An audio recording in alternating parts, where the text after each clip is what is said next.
పూజ్యులు హరగోపాల్ సార్, మిగతా పెద్దలందరికీ ఆల్రెడీ సిపిఎంఎల్ మాస్ లైన్ ఉదయం మగ్గం భవన్ లైన్ మీటింగ్లో మా అభిప్రాయాన్ని, మా కనుక నిర్ణయాల్ని ప్రకటించడం జరిగింది.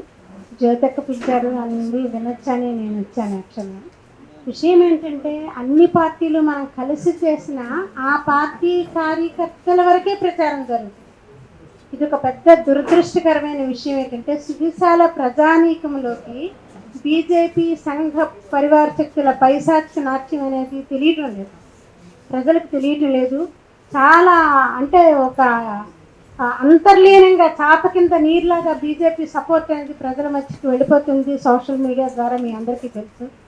సో ఈరోజు ఉగ్రవాదం కాదు, పసిపిల్లల మీద మనం ఏమి బాంబులు వేయలేదు కదా, మావోయిస్టులు ఈరోజు మహిళల్ని చంపేయలేదు కదా, అటువంటి ఉగ్రవాదులతో వాళ్ళు చర్చలకు రెడీగా ఉన్నారు.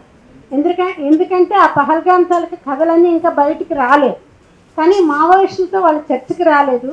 వాళ్ళ ఎజెండాలో మావోయిస్టులు, కమ్యూనిస్టులు, ముస్లింలు, క్రిస్టియన్లు, తర్వాత మహిళలు వరస పెట్టి మొన్న వక్ఫ్ బోర్డు ఆస్తుల గురించి ఆక్యుపై చేసుకోవడానికి అది పూర్తి కాకముందే చర్చ ఆస్తుల గురించి మాట్లాడారు. అంటే వన్ ఆఫ్టర్ అనదర్ తీసుకురావడంలో రెడీగా ఉన్నారు.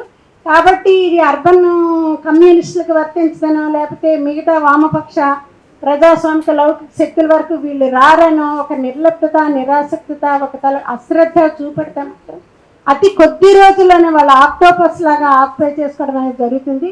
కాబట్టి 10 పార్టీలు ఏ నిర్ణయం చేస్తాయో, ముఖ్యంగా హైదరాబాద్లో ఇమీడియట్గా ఇందిరా పార్టీ దగ్గర ధర్నా చేసి, తర్వాత ఆల్ ఇండియా లెవెల్లో జంతర్ మంతర్ దగ్గర పెట్టి, తర్వాత మన సార్ చెప్పినట్టు ఈవెన్ ప్రధానమంత్రికి అమిత్ షా కూడా లెటర్స్ పెట్టి, తర్వాత సుప్రీంకోర్టుకు ఒక అప్పీల్ చేసి సుమోటోగా కేసు తీసుకోమని చేసి కార్యక్రమాలే చేసి బస్సు యాత్రలు లాంటివి కూడా చేయాలి. గ్రామ సభలు, స్ట్రీట్ కార్నర్ మీటింగ్స్ పట్టణాల్లో పెట్టాలా. సామాన్య ప్రజానీకులకు దీని దుర్మార్గ దుశ్చర్యలని తెలియజేయడానికి సరైన ప్రణాళిక వేస్తే బాగుంటుందని కోరుకుంటూ ఈ అవకాశం ఇచ్చినందుకు ధన్యవాదాలు తెలుపుతాను.